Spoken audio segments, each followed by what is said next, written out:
Welcome to our channel knowledge of pharmacy में उपेंद्र वर्मा हाजिर हूँ आपके सामने डीएसबीएम का एक topic analysis and financial statement.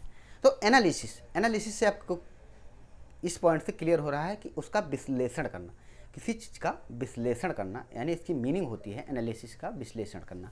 और फाइनेंशियल वित्तीय ठीक स्टेटमेंट विवरण, यानी वित्तीय विवरण का हम एनालिसिस करते हैं, ठीक विश्लेषण करते हैं। तो क्योंकि ज़्यादा हमें अकाउंटिंग फार्मेसी में नहीं पढ़नी है, बट थोड़ी थोड़ी जानकारी हमें रखनी है, ठीक। तो फाइनेंशियल एनालिसिस यानी वित्तीय और विश्लेषण, यानी वित्तीय चीज़ों का विश्लेषण। तो ये होता क्या है, जैसे कंपनी हुई या फर्म हुआ, तो जो है हम इसमें उसका विश्लेषण करते हैं कि हम जो है जैसे 2 लाख अगर हमने पूंजी लगाई है तो हमें वो इनकम क्या हुआ, उसकी प्रॉफिट क्या है और सेल्स क्या है, मतलब बिक्री दर क्या है, परचेजिंग हमने जितने की है। तो ये सब इन सब चीज़ों का जो है विश्लेषण करना ही फाइनेंशियल एनालिसिस कहलाता है, ठीक। तो इट मीन्स, इसकी डिफिनेशन जो है जो हमें लिखनी है फाइनेंशियल एनालिसिस की, it means it is a systematics, ये जो है सुव्यवस्थित क्लासिफिकेशन, सुव्यवस्थित वर्गीकरण ऑफ कंपेरिजन मतलब तुलनात्मक एंड एग्जामिनेशन, जांच करना या परीक्षा करना, examination of the fact and figures. Fact मतलब सही और विस्तृत जानकारी। फैक्ट का अर्थ होता है सही और विस्तृत जानकारी, मतलब फैक्ट एंड फिगर्स मतलब पूरी जानकारी, यानी जो भी कंपनी की जो पूरी जानकारी है, सही और विस्तृत जानकारी है।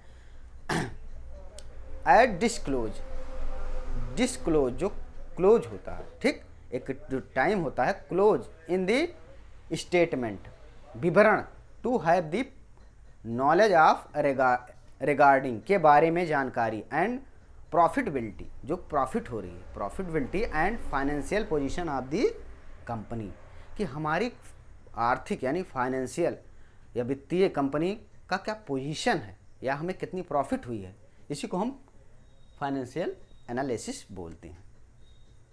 तो मेथड क्या होते हैं, method of the financial analysis के मेथड क्या कौन कौन से हैं कि हम जो है इसका कंपैरिजन कर सकें। तो इसमें सबसे पहले ए कंपैरेटिव मतलब कि ये जो होता है फाइनेंशियल स्टेटमेंट मतलब कंपटीशन, ये कंपटीशन से मिला शब्द है, और कंपटीशन करने के लिए 2 ऑब्जेक्ट का होना जरूरी है, यानी 2 लोगों का होना जरूरी है, तभी तो हम कंपैरिजन कर पाएंगे, ठीक, क्योंकि बिना 2 लोगों का कभी कंपटीशन नहीं होता है। तो इसमें in this method the data over A last according period is placed side by side in the comparison of the performance of business over year in the done। ये जो मेथड होता है इसमें यानी समाप्ति के डाटा को जो है लास्ट जो है अकाउंटिंग पीरियड का जो है समाप्ति में ये 2 साइड में, यानी जैसे 2 साइड हम बनाते हैं, ठीक, जैसे ये प्रॉफिट और ये लॉस, या फिर ये परचेजिंग और ये सेलिंग, ठीक, 2 साइड में हम बनाते हैं, ठीक। परफॉर्मेंस बिजनेस का जो है हम देखते हैं इसमें जो है 2 साइड में परफॉर्मेंस बिजनेस ओवर एयर में जो डन हुआ पूरे साल का जो परफॉर्मेंस बिजनेस है, इन help of judging future course of activated comparative income of statement. जो एक्टिवेट है उस पर जो है उसका इनकम जो है हम देखते हैं, ठीक, कि कितना इनकम हुआ है स्टेटमेंट, और कंपैरेटिव बैलेंस शीट, पूरी जो बैलेंस शीट हम देखेंगे in publish of large organisation in interest of outsider, जो आउटसाइडर ने अपना ब्याज लगाया है उसका इंटरेस्ट क्या हुआ, उसको कितना, ये सब सारी जानकारी उसमें हम देखते हैं, ठीक। इसी को हम बोलते हैं, क्योंकि जो है समय ज़्यादा नहीं होता है हमारे पास। अब common size in financial statement, तो ये कॉमन का मतलब होगा जो कॉमन हो, कॉमन चीज़ें हो, जो जिनका साइज कॉमन हो, they are the statement which given figure converted into percent of figure some basis. तो इसमें जो है देखते हैं हम परसेंटेज के आधार पर कि सम फिगर में कितना परसेंट का हमें लाभ हुआ है, कितने की हानि हुई है, ठीक, या उसका जो हम परचेजिंग किए हैं या फिर सेलिंग किए हैं, या फिर हम एयर में जितना पैसा लगाएं उस एयर से, जैसे दो एयर का तुलनात्मक हम वो कर सकते हैं कि 2015 या 2016, इससे हम देख सकते हैं, ठीक।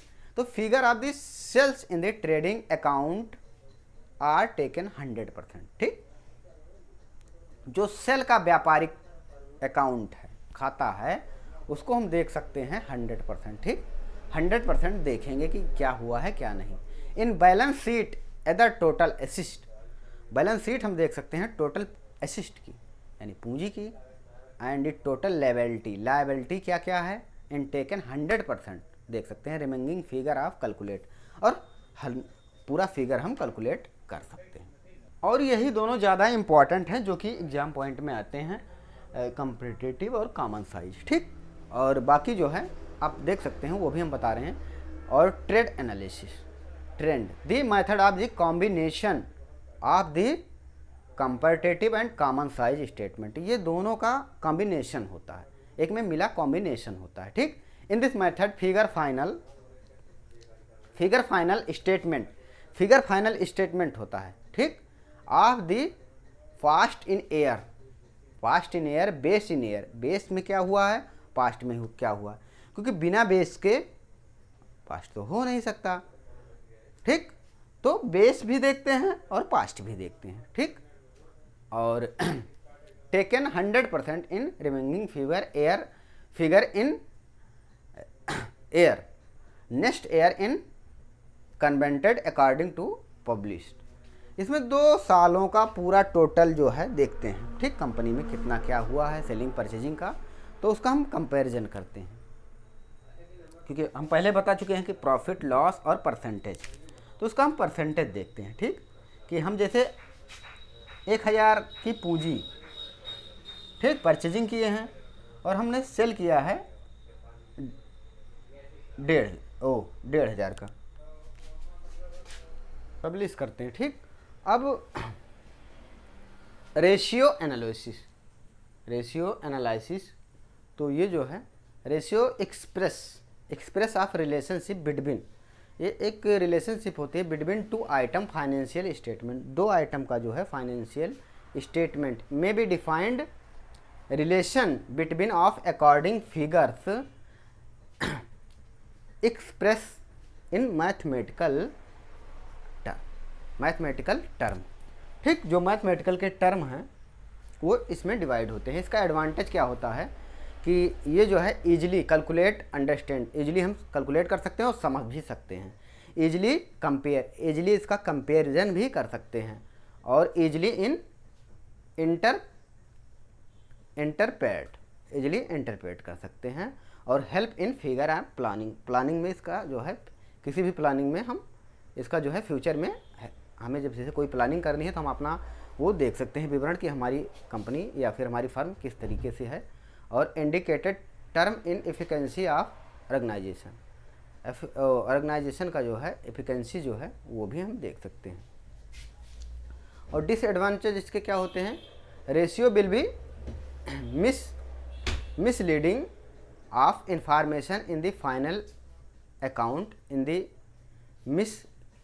मिसलीडिंग, ये जो है इन दी फेल स्टिप, जो मिसलीडिंग है उसको हम जो फाइनल में जो हमारी गलतियां हैं, जो इंफॉर्मेशन हमें दिखा रही है उसको हम सही कर सकते हैं, ठीक। ये डिसएडवांटेज है। और रेशियो एनालिसिस जो है ये जो है फ्यूचर में हम कभी भी अगर चाहें तो हमें मिल सकता है, ठीक। अब रेशियो की बात करते हैं, रेशियो की, तो इसमें जो है ratio is a relationship between accounting figure express of mathematical term. इसमें मैथमेटिकल टर्म जो है हम यूज करते हैं। जैसे अभी इसका क्लासिफिकेशन करते हैं तो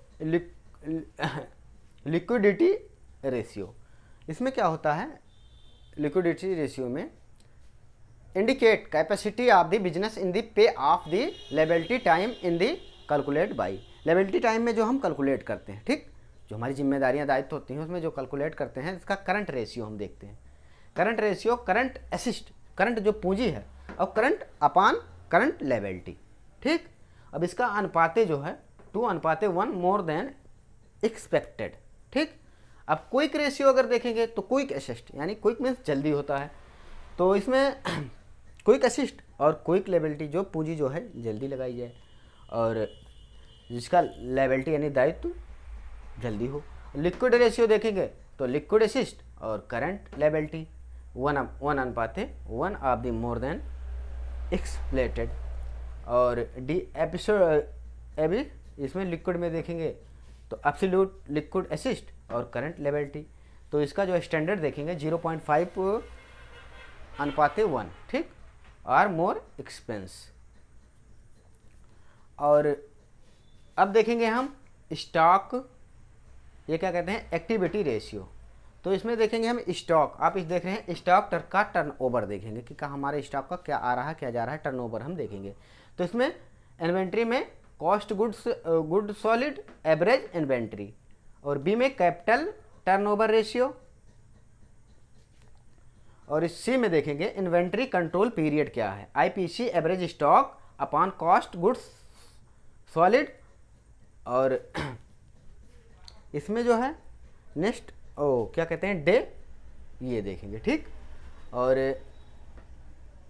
सॉल्वेंसी आर लेवरेज रेशियो, तो इसमें हम देखेंगे डेबिट इक्विटी रेशियो, तो इसमें total debit total equity, long term equity ratio long term debit और टोटल इक्विटी। और अब देखेंगे हम ग्रॉस प्रॉफिट रेशियो, ग्रॉस की क्या प्रॉफिट रेशियो है, तो gross profit ratio equal gross profit net cell upon net cell और गुणे मल्टीप्लाई 100। ओवरऑल प्रॉफिटेबिलिटी रेशियो, तो return on assist net profit over tax और अपॉन टोटल असिस्ट अपॉन 100। सी में net profit ratio net profit total sale upon 100, क्योंकि जो है ये आपको लिखना है, अगर मतलब समझने में जो है ज़्यादा टाइम लगते हैं, और फार्मेसी वालों को ये सब जानना है, ठीक। उसके बाद हम मिलते हैं नेक्स्ट वीडियो में। Okay, thanks.